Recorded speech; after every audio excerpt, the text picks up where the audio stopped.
Ron DeSantis and Charlie Crist met for their single debate before the election. I have Scott Maxwell here with some of the takeaways. So, Scott, as expected, there were jabs given, but some of the biggest news that has bubbled up since the debate is essentially the questions that were left on the table and left unanswered.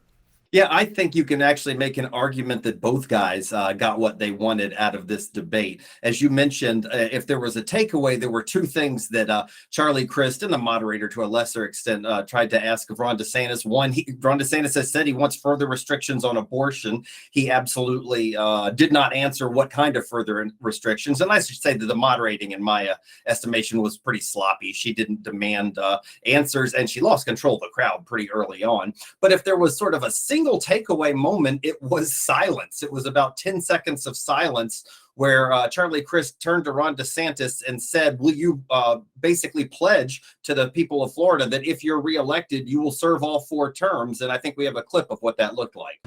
You're running for governor. Why don't you look in the eyes of the people of the state of Florida and say to them, if you're reelected, you will serve a full 4-year term as governor? Yes or no? Yes or no, Ron? Will you serve a full 4-year term if you're reelected governor of Florida? It's not a tough question. It's a fair question. He won't tell you. As you can see, that was a little bit awkward, and I think that's exactly what Charlie Crist wanted. But here's the thing about this. I'm just not sure any of that matters. And we have some not too recent history to look back at this. Marco Rubio said the exact same thing when he was running for president. He even said at one point in time, he put out a tweet that said he said 10,000 times that if he didn't win for president, he wouldn't run for re-election as a U.S. senator. Well, he didn't win for president. He did run for re-election as a U.S. senator. And despite the fact that he said he wouldn't 10,000 times in his own count, Floridians didn't care and re-elected him anyway. As far as this debate goes in this race, obviously Governor DeSantis has a strong support here in the state. Does this really have any impact on this race? Does it do anything? I don't know. Another advantage for DeSantis is that he only has one debate. Years ago, there would be a string of debates and a narrative would sort of build up, sort of like what we see in the presidential campaigns. This was only one. It was at a DeSantis-friendly TV station. I don't think the undecideds are really that many people. If you go to Twitter, it's sort of a you-know-what show over there in general, and you'll see everyone on Team DeSantis swearing that their candidate mopped the floor with Charlie Crist, and Charlie Crist's team swearing that their team mopped the floor with Ron DeSantis. I think the undecideds are pretty small, and Ron DeSantis, based on everything we've seen, both in terms of polling and in recent elections, has a pretty comfortable lead right now. Yeah. Any news in this debate that came out that you felt was unexpected, maybe just intentions by one of the candidates that you hadn't heard of?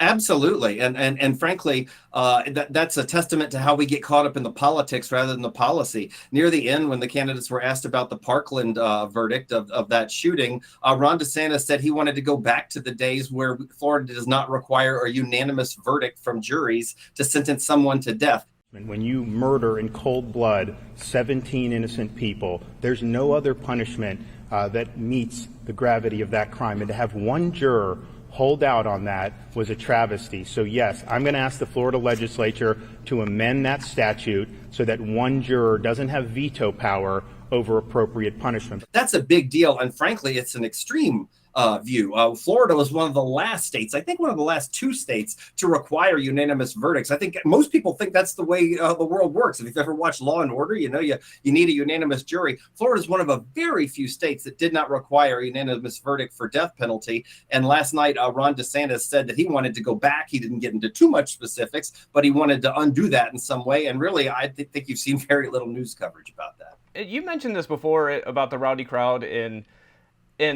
as far as the different camps having pretty much, their say as far as Team DeSantis, Team Crist, and it all felt that way. It felt manufactured. Even the crowd felt manufactured. And I'm curious, with a debate like this where you have 1 minute from each side to hit some of the biggest topics in the state, is that enough? Can you get anything out of that if you are on the fence, especially when 30 seconds of that may be a jab that's completely unrelated to the question or issue that you're trying to take on? Well, listen, I know that Charlie's interested in talking about 2024 and Joe Biden, but I just want to make things very, very clear.